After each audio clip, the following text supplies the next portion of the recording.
భర్త అత్తమామల వేధింపులతో ఆత్మహత్య యత్నం చేసుకుని హాస్పిటల్లో చికిత్స పొందుతున్న డాక్టర్ ప్రణీతపై పోలీసులు కేసు నమోదు చేయడంపై విమర్శలు వస్తున్నాయి. ఇప్పుడు తమ కూతురుకు న్యాయం చేయాలంటూ ఆమె తల్లిదండ్రులు ఆందోళన చేస్తూ ఉంటే అత్తమామలు ఇచ్చిన ఫిర్యాదుపై సరూర్ నగర్ పోలీసులు ఎఫ్ఐఆర్ నమోదు చేయడంపై మండిపడుతున్నారు. వేధింపులు తాళలేక తమ కూతురు ఆత్మహత్య ప్రయత్నం చేసి ఇప్పటికే హాస్పిటల్లో ప్రాణాలతో కొట్టుమిట్టాడుతూ ఉంటే పోలీసులు ప్రణీతపై కేసు నమోదు చేయడం ఏంటని ప్రశ్నిస్తూ ఉన్నారు.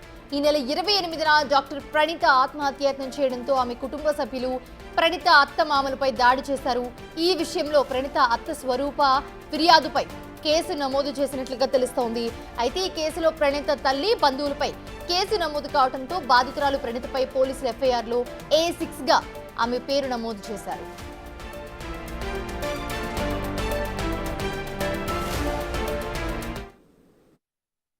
లాస్ట్ మంత్స్ ఎవరు లేరు ఇంట్లో.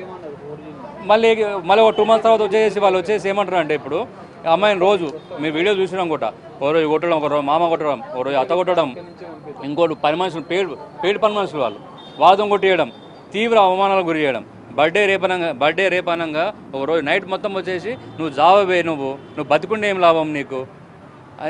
అటు పోలీసు వాళ్ళు చెప్తే పోలీసులు అంటున్నారు, వాళ్ళని మేమేం బ్లేమ్ చేయట్లేదు డైరెక్ట్, కానీ వాళ్ళు విచక్షణగా వదిలేస్తున్నాను. పోలీసు వాళ్ళు ఏమంటున్నారు, 4 కేసులు చేస్తామంటారు. 4 కేసులు చేస్తారు, అట్ ఏ టైం వీళ్ళ మీద కూడా కేసులు చేస్తారు. అమ్మాయి ఏమన్నదంటే అవమానాలు ఎందుకన్నదంటే ఇదే విషయం మీద అన్నది. పేరెంట్స్ వచ్చి అడుగుతున్నారు, వాళ్ళు ఏం చేస్తారంటే వాళ్ళ మీద కేసు వేయబడి వాళ్ళు కంప్లైంట్ చేస్తారు, వీళ్ళ మీద కేసు చేస్తారు. అవమానం కావద్దు. ఇంకా ఐసీలో ఉంది, ఇప్పుడు కూడా ఐసీలోనే ఉందండి. మీరు చూడండి, ఆమె కూడా పెట్టిందండి.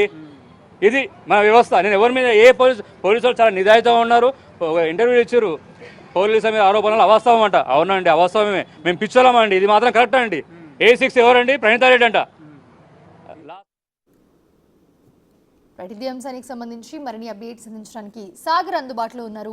సాగర్, ఏం జరుగుతుంది? ప్రణీత విషయంలో కేసు నమోదు చేశారు ప్రణీత అత్తమామ ప్రణీత మీద, అలాగే ప్రణీత తల్లిదండ్రులు బంధువుల మీద.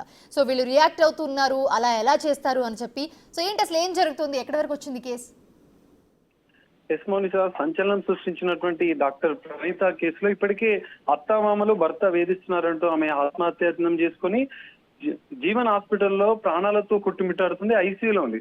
ఈ నేపథ్యంలో ఈ సందర్భంలో పోలీసులు ఇటు ప్రణీత కుటుంబ సభ్యుల మీద ప్రణీత మీద కేసు నమోదు చేయడంతో కొన్ని విమర్శలు వస్తున్నాయి పెద్ద ఎత్తున. ఎందుకంటే ఇప్పటికే ఆమె ప్రాణాపాయ స్థితిలో ఆత్మహత్యయత్నం చేసుకుని ఆసుపత్రిలో చికిత్స పొందుతున్న ప్రణీత మీద కేసు నమోదు చేయడం అనేది దారుణమని చెప్పి ఆ కుటుంబ సభ్యులు కూడా ఆందోళన వ్యక్తం చేస్తున్న పరిస్థితి కనిపిస్తుంది. ఇప్పటికే ఇటు భర్త అత్తమామలు వేధిస్తున్నారంటూ అనేక మార్లు సరూర్ నగర్ పోలీసులకు ప్రణీత ఆమె తల్లిదండ్రులు వెళ్ళి ఎన్నోసార్లు ఫిర్యాదు చేసినా కూడా తమ ఫిర్యాదును మాత్రం పట్టించుకోకుండా వాళ్ళు ఇస్తున్న ఫిర్యాదు, ఇటు అత్తమామ ఇస్తున్న ఫిర్యాదుల పైన తన కుటుంబ సభ్యులను ఇప్పటికే వేధిస్తున్నారంటే ఆమె సూసైడ్ నోట్ లో కూడా మెన్షన్ చేసింది. ఎన్నో అవమానాలు మా అమ్మా నాన్నలు భరిస్తున్నారు, నా వల్ల నేను ప్రేమ వివాహం చేసుకోవడం వల్ల అనేక కష్టాలు వారికి ఉన్నాయి. ఈ నేపథ్యంలోనే నేను వారికి అవమానాలు భరించలేకనే, వారు చేస్తున్న వేధింపులు భరించలేకనే నేను ఆత్మహత్య చేసుకుంటున్నాను ఆమె సూసైడ్ నోట్ లో కూడా ప్రణీత క్లియర్ గా మెన్షన్ చేసింది. కానీ ఇక్కడ సరూర్ నగర్ పోలీసులు ఆత్మహత్యయత్నం చేసుకున్న తర్వాత ఆమె ఆసుపత్రిలో ఐసీయూలో చికిత్స పొందుతున్న సందర్భంలో, అంటే ఈ ఘటన జరిగిన సందర్భంలో కొంత ఆగ్రహానికి గురైనటువంటి ప్రణీత కుటుంబ సభ్యులు వెళ్ళి వాళ్ళ అత్తమామల పైన ఆ ఇంటి పైన దాడి చేసిన పరిస్థితి కూడా కనిపించింది. ఈ దాడి నేపథ్యంలోనే అత్తమామలు ఫిర్యాదు చేశారు.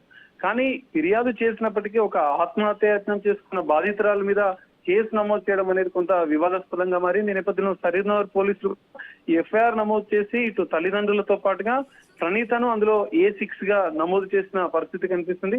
మరి ఈ కేసులో పోలీసుల నిర్లక్ష్యం ఉందా, లేదంటే మరి ఈ ఇప్పటికే కోర్టు పరిధిలో కూడా ఈ కేసు నడుస్తున్న సందర్భంలో అత్తమామల విషయంలో మాత్రం ఎందుకు నిర్లక్ష్యం వహిస్తున్నారు అనేది కూడా కొంత తేలాల్సి ఉంది. ఈ నేపథ్యంలో ఇటు కుటుంబ సభ్యులు, ఇటు ప్రణీత కుటుంబ సభ్యులు కూడా పిఎస్ ముందు కూడా ఆందోళన వ్యక్తం చేసిన పరిస్థితి కూడా కనిపించింది. ఈ నేపథ్యంలో పోలీసులు కూడా ఇటు అత్తమామ విషయంలో కూడా కేసు నమోదు చేస్తారా, మరి ఎలాంటి చర్యలు తీసుకుంటారనేది మనం చూడాల్సిన పరిస్థితి అయితే కనిపిస్తుంది.